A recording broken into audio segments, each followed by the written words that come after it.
The city of glass and steel stretched out beneath Elias's 42nd floor office like a massive, complicated circuit board, pulsing with an electric energy he no longer felt he could master.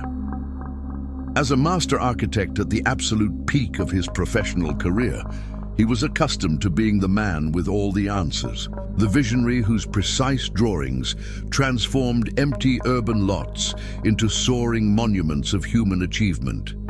But standing there at the window, watching the sunset bleed a deep crimson over the horizon, Elias felt more like a prisoner than a creator. The Grand Plaza, his most ambitious and prestigious project to date, was rising several blocks away. Its skeletal frame of iron and concrete cast a long, jagged shadow across the city, a shadow that seemed to point directly at him like an accusing finger. To the public and the media, he was a titan of industry. To himself, he was a man whose internal foundations were silently liquefying. The blueprints spread across his expensive mahogany desk weren't just designs anymore. They were massive stones pressing against his chest, making every single breath a strained and calculated effort. He hadn't experienced the restorative grace of a full night's sleep in 3 months. His eyes were perpetually bloodshot, rimmed with the red fatigue of a man who fought his own mind every night the moment he closed his eyes. A persistent, subtle tremor had taken up residence in his right hand, the very hand that had once been legendary in the architectural world for drawing the most precise and unwavering lines. Now, that hand struggled even to hold a simple fountain pen without betraying his inner turmoil. At night, the silence of his suburban mansion was somehow louder than the roar of the construction site. He would lie awake for hours, staring at the intricate crown molding of his ceiling, listening to the rhythmic ticking of the hallway clock. To Elias, it didn't sound like time passing. It sounded like a heavy hammer striking an anvil, counting down the seconds to an inevitable collapse. This was the constant noise of anxiety, a relentless static that never turned off, drowning out the voices of his family. When his wife spoke to him about their daughter's upcoming school recital or a simple plan for the weekend, her voice felt like it was coming from a distant, fog-covered shore. He was physically present at the dinner table, but his spirit was trapped in a relentless and frantic loop of what-if scenarios, technical structural contingencies, and the ever-present terrifying possibility of total failure. Elias believed, with a desperate, bone-deep conviction, that his family's security and his own identity rested solely on the success of the Grand Plaza. He convinced himself that if this project failed, the life he had built would vanish like smoke, leaving his loved ones exposed to a hostile world. He saw himself as the lone pillar, the one who provided the walls and the roof for everyone else, and the fear of cracking was more than he could bear. This belief birthed a toxic, compulsive need for total control. He began to micromanage every bolt, every shipment of concrete, and every line of the project's complex financials. He thought that by gripping his world tighter, he could keep it from spinning out of orbit. He did not yet understand that the harder he gripped, the more his own hands were beginning to bleed. The first real cracks appeared not in the physical architecture, but in the logistics. A series of unexpected structural delays pushed the timeline back by months, and a looming financial audit was suddenly announced by the primary investors. The pressure was mounting like a physical weight in the office air. Elias felt the walls closing in, a claustrophobia born of things he could not design his way out of. One Tuesday afternoon, as the sun beat relentlessly against the glass, the air in his office seemed to vanish entirely. Looking at a spreadsheet of audit requirements, the numbers began to swim and blur. His heart began to gallop, a frantic, uneven rhythm that felt like a trapped bird beating its wings against his ribs. He slumped into his leather chair, clutching his chest, convinced his heart was finally giving out under the immense strain. His self-built strength, the armor of logic he had worn for decades, suddenly felt as fragile as a house of cards in a hurricane. Before we continue, subscribe to the channel and tell us in the comments where you are watching from. In the trembling silence that followed his panic attack, Elias found a handwritten envelope tucked under a pile of overdue invoices. It was from Samuel, his estranged grandfather, a man whose quiet faith Elias had long dismissed as a relic of a weaker time. The letter didn't offer professional advice or criticism. It was a simple, mysterious invitation to the modest house in the valley where Samuel lived. "You are building a city, Elias," the letter read in elegant script. "But have you forgotten how to build a home for your soul? Come see me." Looking at his shaking hands, the master architect realized that for all his genius, he had failed to build a foundation strong enough to withstand the internal storms of his own troubled mind. The drive away from the metropolitan sprawl was a descent into a silence Elias found more deafening than the construction site's roar. As the sleek silver lines of his European sedan cut through the winding valley roads, the glass towers of his daily life vanished in the rearview mirror, replaced by the ancient indifferent green of the forest. He felt like a ghost, haunting his own life, his fingers still ghosting over the phantom blueprints of the Grand Plaza. By the time he reached the modest, weathered cottage nestled at the foot of the hills, the sun was beginning to dip, casting long, amber rays across a garden that looked more like an intentional tapestry than a plot of land. Samuel was there, kneeling in the rich, dark soil, his hands stained with the very earth Elias had spent his career trying to pave over. The older man didn't look up immediately, but the peace radiating from his stillness felt like a physical barrier to the frantic energy Elias brought with him. When Samuel finally stood, his movements were slow and deliberate, possessed of a grace that age should have stolen but had instead refined.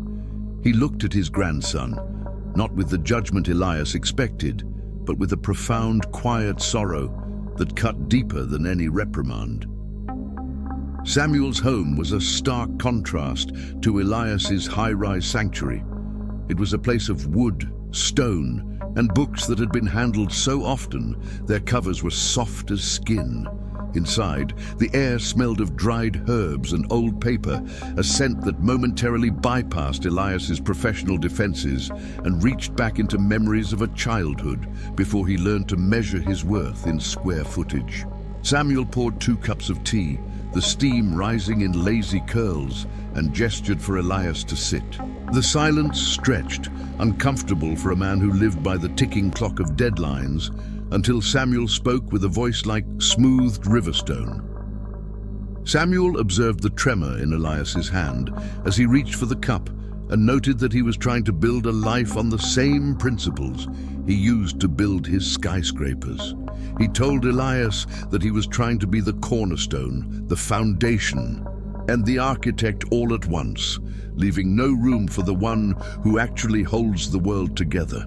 Samuel then quoted the ancient wisdom of Proverbs, telling him to trust in the Lord with all his heart and to lean not on his own understanding. He explained that in all his ways Elias must acknowledge him, and he would make his paths straight. Elias felt a sudden sharp surge of irritation. He argued that faith is for the weak and for those who don't have the responsibility of a multi-million-dollar project on their shoulders.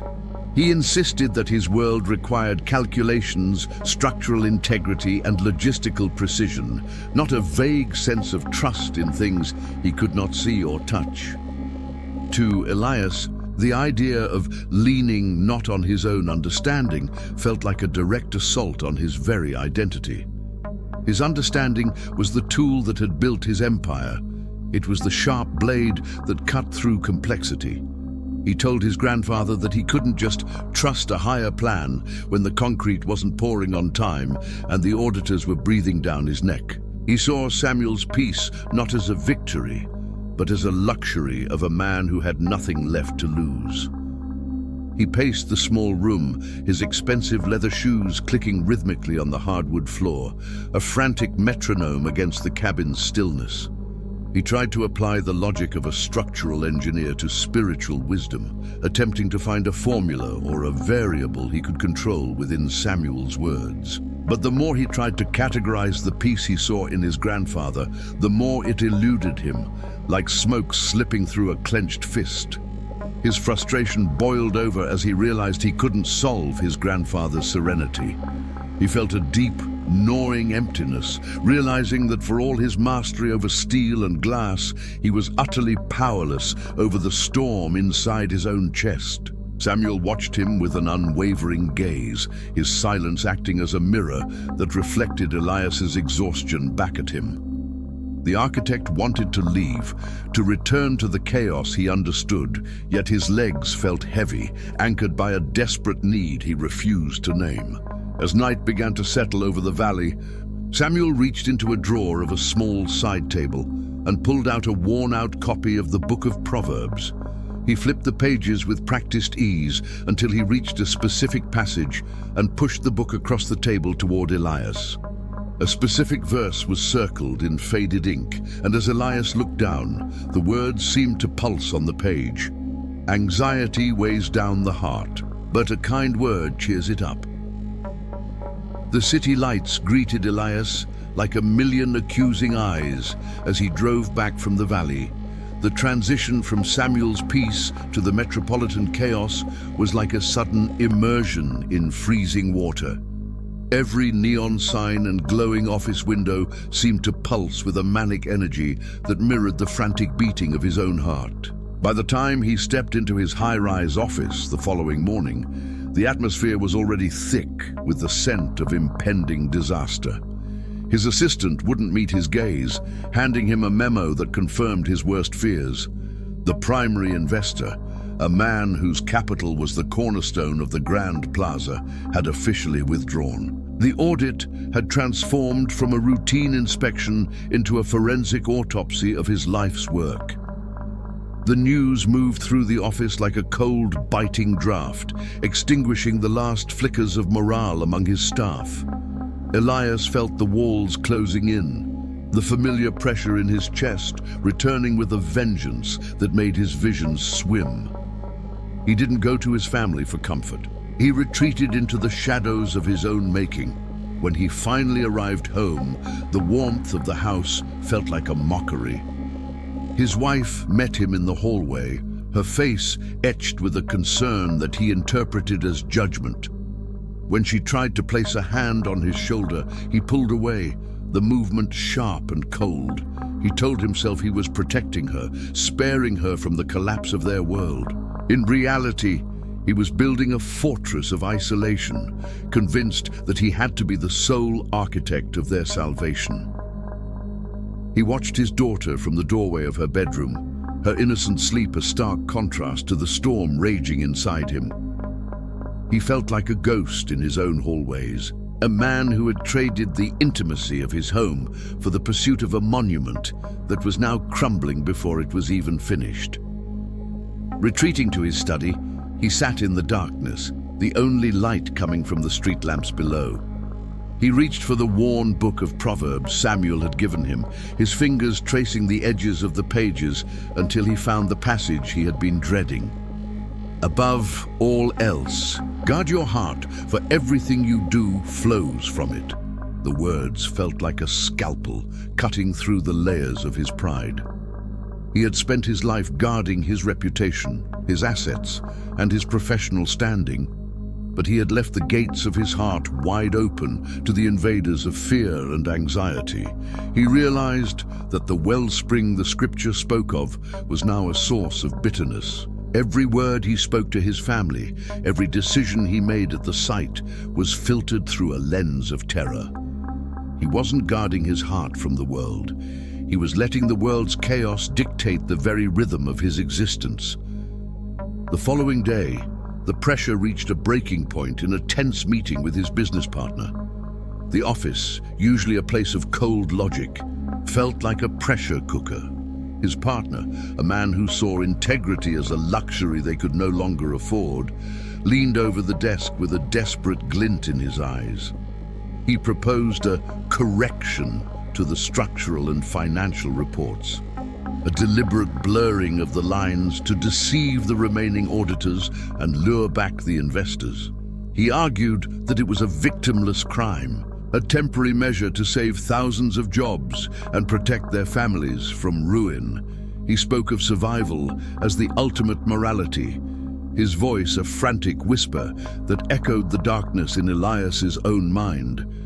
The partner slid a document across the polished mahogany, a silver pen resting beside it like a loaded weapon. Elias reached for the pen, his fingers trembling. But as he looked at the signature line, the modern office seemed to dissolve.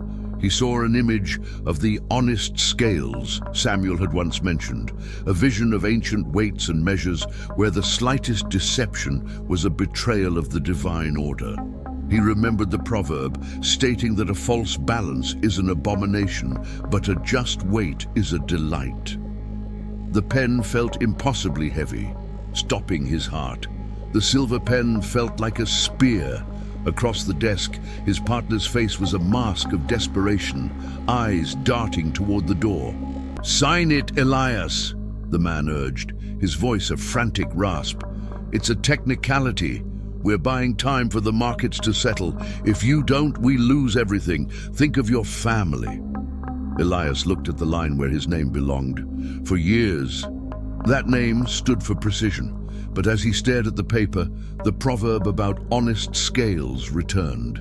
He realized that signing this lie would mean building the Grand Plaza on a foundation of sand. With a slow, deliberate motion, he set the pen down and pushed the document away. "I won't build a monument to a lie," he said, his voice surprisingly steady. The explosion that followed shattered Elias's professional world. His partner's face turned a violent shade of purple, a torrent of vitriol filling the room. Threats of lawsuits and public ruin were hurled like stones, but Elias remained still. When the partner finally stormed out, slamming the glass door, a profound silence descended. Fallout began immediately. Calls from the bank came in rapid succession, their tone shifting to cold liquidation. The rift leaked to the press by afternoon, and by sunset, investors severed ties. Elias stood in his office as staff packed, watching his empire dissolve. Yet, instead of the crushing weight of anxiety, he felt a terrifying, exhilarating lightness.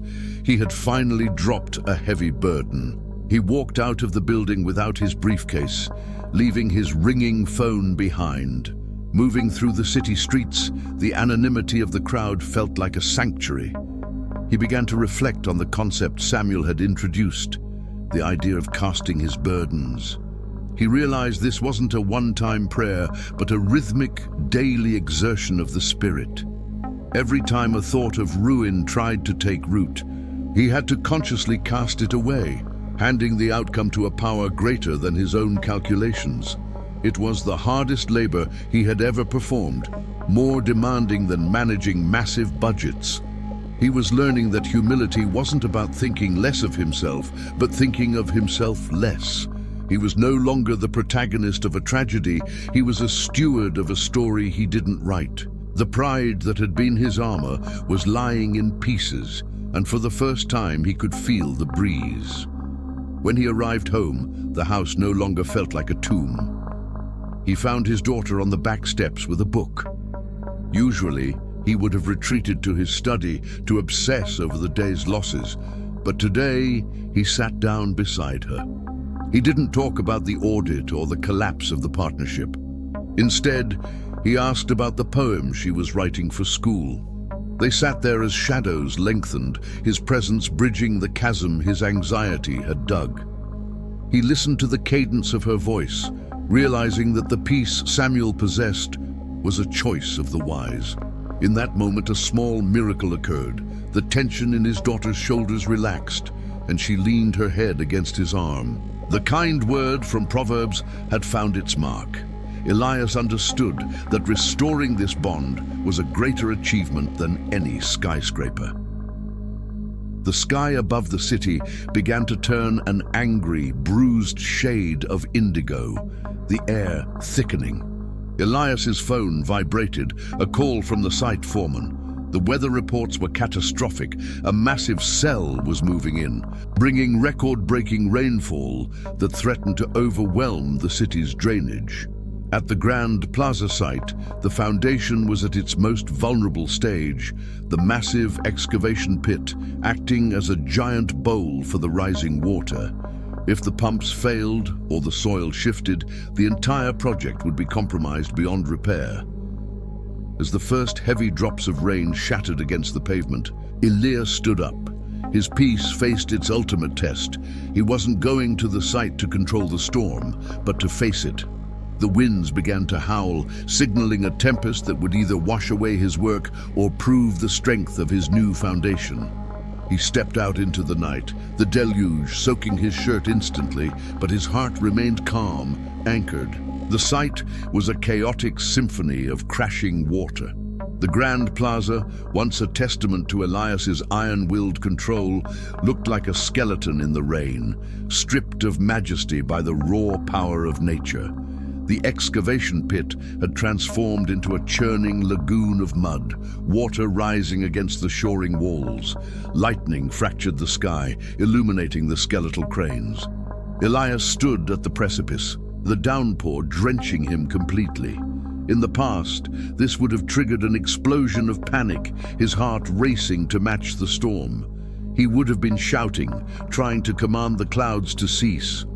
But as the wind whipped around him, Elias felt a strange stillness at his center. He closed his eyes and reached into the archives of his mind. He remembered the blueprints, hours of calculations, the architecture of his pride. In a silent act of the will, he gathered those mental scrolls and let them go. He wasn't giving up. He was giving over. He visualized himself handing the rolled-up plans to hands far larger than his own. It was a prayer without words, a physical sensation of weight leaving his chest. He was no longer the master of the storm. Opening his eyes, he saw his men huddled near the trailers, their faces etched with the exhaustion of a lost cause. Miller, the foreman, was barking frantic orders swallowed by the gale. Elias didn't hesitate. He waded into the mud, the slurry pulling at his boots, and moved toward the pump station. He didn't approach with the frantic energy of a man trying to save his skin, but with the calm of a man performing a duty. He reached the crew and placed a steady hand on Miller's shoulder. Startled, the foreman looked up at the quiet architect. Elias began to work alongside them, hauling sandbags to reinforce the buckling barriers and clearing debris that threatened to choke the drainage pipes. He moved from group to group, offering a steadying hand or a word of direction that lacked his usual biting criticism. He saw the kind word from Proverbs manifest in real time. As he spoke encouragement, the atmosphere transformed. The men, sensing the shift in their leader, found a hidden reserve of strength. The disjointed efforts coalesced into an efficient machine. They weren't working for a paycheck or out of fear, but because they saw a man who had finally found his footing in the middle of a tempest. Elias realized that his previous leadership had been a form of tyranny, born of fear, but this new stewardship was a form of service. He was finally building something that wasn't for his own glory. For hours, they battled the elements in a focused silence, the architect and the laborers becoming indistinguishable under the shared coat of grime and rain. As the first light of dawn began to gray the eastern horizon, the clouds finally broke. The torrential downpour faded into a soft, rhythmic patter, and the wind died down to a gentle sigh. The pumps had held, and the site remained miraculously intact. Elias, trembling from physical exhaustion but clear-eyed, walked the perimeter with the lead engineer to inspect the integrity of the foundations. They reached a section of the northern wall where the rain had washed away a massive layer of topsoil, revealing the deep bedrock beneath. The engineer stopped dead, his flashlight trembling as he pointed it into a dark, jagged gap of ancient silence in the stone that had been hidden for millennia. It was a massive structural fissure, a hidden weakness in the Earth's crust that every survey and geological test had failed to detect. Had the storm not occurred, and had the rain not stripped away the protective layers of Earth to force this inspection, the Grand Plaza would have been built directly over a void. Within years, the structure would have tilted and collapsed, taking lives with it.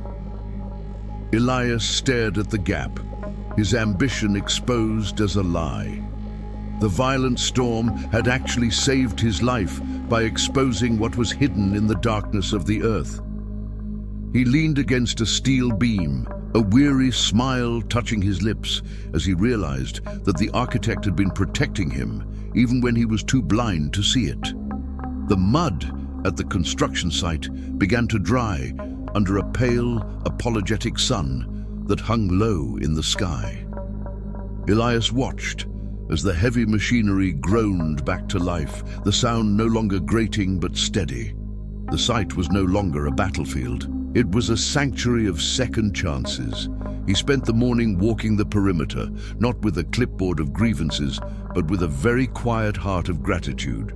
The structural fissure uncovered by the storm was now being filled with high-density reinforced concrete, creating a permanent bond with the bedrock. The Grand Plaza was no longer a monument to his personal ego or a fortress for his identity. It had become a lesson in humility, a reminder that the most important foundations are often hidden deep beneath the surface, essential for the long-term survival of everything he had built. 2 days later, Elias stood before the glass-walled boardroom of the investment firm. The atmosphere was thick with hostility as investors faced mounting losses. His former business partner sat at the far end of the table, refusing to make eye contact. In the past, Elias would have entered like a gladiator, armed with defensive excuses and sharp retorts to intimidate his critics. But as he took his seat, the words from Samuel's worn book echoed in his mind. A gentle answer turns away wrath, but a harsh word stirs up anger. When the lead investor began to vent his frustrations, Elias did not interrupt. He simply waited. When he finally spoke, his voice was quiet, steady, and devoid of the usual arrogance. He admitted the oversight and explained the flaw without trying to shift the blame to others. This gentle tongue acted like oil on an angry sea. The defensive posturing of the investors crumbled because there was no longer an opponent to fight against. His honesty didn't just save the meeting, it began to redefine his professional character. He realized that wisdom wasn't just ancient poetry, it was a practical blueprint. Walking out into the cool afternoon air, Elias looked up at the silver skyline and realized his anxiety had been a symptom of deep-seated hubris. He had been trying to carry the weight of the world because he secretly believed he was the only one capable of holding it up. Every sleepless night had been a protest against his own humanity. He had tried to be his own god, creating an idol out of steel and glass, only to find that an idol cannot offer peace. The anxiety was the friction of a man trying to operate outside of his spiritual design. That evening, Elias returned to the valley. He found Samuel sitting on the porch, his face a map of lived wisdom. They sat in a comfortable silence, watching the fireflies dance in the tall grass. Elias placed his hand over his grandfather's, telling him about the storm, the fissure in the rock, and the transformation in the boardroom. He confessed he no longer felt the need to be the smartest or most powerful person in the room. He thanked Samuel for the copy of Proverbs, realizing that while the Grand Plaza might eventually be his most famous design, it would never be his greatest work. His restored heart, mended by truth, was the true masterpiece. Samuel simply nodded, deeply moved, a tear tracing a path through the wrinkles on his cheek, seeing the boy he had once loved return as a man of substance. Elias returned to the city with a sense of completion. He spent the evening with his wife and children, listening to their stories instead of waiting for his turn to speak or retreating into the fortress of his mind. The constant noise of worry had faded. However, as he was tucking his daughter into bed, his phone chimed. It was an official encrypted email from the Federal Oversight Committee. The long-awaited financial audit results were finally in. This was the final hurdle. If the discrepancies were tied to his name, his career would be revoked forever. He was facing the silent judgment of the glowing screen, knowing his new foundation was about to face its ultimate test now. The blue glow of the smartphone screen was the only light in the hallway as Elias stood outside his daughter's bedroom door. In years past, his heart would have been a frantic bird trapped in his chest. His fingers slick with the sweat of a man whose very existence was tied to the verdict of a faceless committee. But as he scrolled through the dense, formal text of the Federal Oversight Report, a profound stillness anchored him. He moved past the columns of figures and the technical jargon until his eyes found the summary. The audit cleared him of all suspicion. The report specifically cited the moment he had refused to authorize the dishonest procurement documents, noting that his refusal had triggered a secondary internal review that ultimately saved the project from financial ruin. His integrity, the very thing he feared would destroy him, had become his salvation. He closed the phone, letting out a long, slow breath, realizing that by letting go of the need to control the outcome, he had allowed the truth to become his strongest foundation. This was the living manifestation of the wisdom Samuel had shared from that ancient, leather-bound book. Elias recalled the words of Proverbs 16, verse 3, "Commit to the Lord whatever you do, and he will establish your plans." He had spent his entire life trying to establish his own plans through sheer force of will, only to find himself on the brink of collapse. Now, having committed his work, his reputation, and his fears to a power greater than himself, he saw that the plans had been established with a strength he could never have manufactured. The career that once defined him was no longer a heavy burden he had to carry on his back. It was a stewardship, a gift to be handled with care rather than a god to be appeased with his sanity. Months passed, and the frantic energy that once pulsed through Elias's home was replaced by a steady, quiet joy. One Saturday morning, while helping his son build a small wooden model in the garage, a bottle of glue tipped over, spilling across their hard work. In the old days, such a minor mishap would have triggered a storm of irritation, a manifestation of the underlying pressure Elias felt at every turn. But as the white liquid spread across the workbench, Elias simply smiled. He looked at his son's wide, worried eyes and patted his shoulder. He told the boy it was just a mess, and messes could be cleaned. They spent the next hour laughing as they scrubbed the wood. The project delayed, but the bond between them reinforced. He was present in the room, not lost in a mental labyrinth of deadlines and audits. He had learned that guarding his heart meant protecting the peace of those he loved. The day finally arrived when the Grand Plaza was officially open to the public. It stood as a marvel of modern engineering, its glass sails catching the light of the setting sun. Elias stood on the observation deck, looking out over the city that had once swallowed him whole. His business partner approached him, offering a hand in a gesture of newfound respect. The investors, once his fiercest critics, now spoke of him as a visionary whose honesty had saved their capital. Yet as Elias looked at the towering spire, he didn't feel the old surge of prideful ego. He didn't see a monument to his own name. He saw a structure that had been built twice, once in steel and once in the furnace of his own soul. Wisdom, he realized, was indeed a tree of life to those who take hold of her. It was a shelter from the heat of anxiety and a root system that could withstand the most violent storms. The anxiety that had nearly destroyed him was a distant memory, a ghost of a man who didn't know how to trust. As the sky turned a deep, bruised purple, and the city lights began to twinkle like fallen stars, Elias turned away from the view. He didn't need the applause of the city or validation of the skyline. He walked toward the elevators, thinking of the dinner waiting for him at home.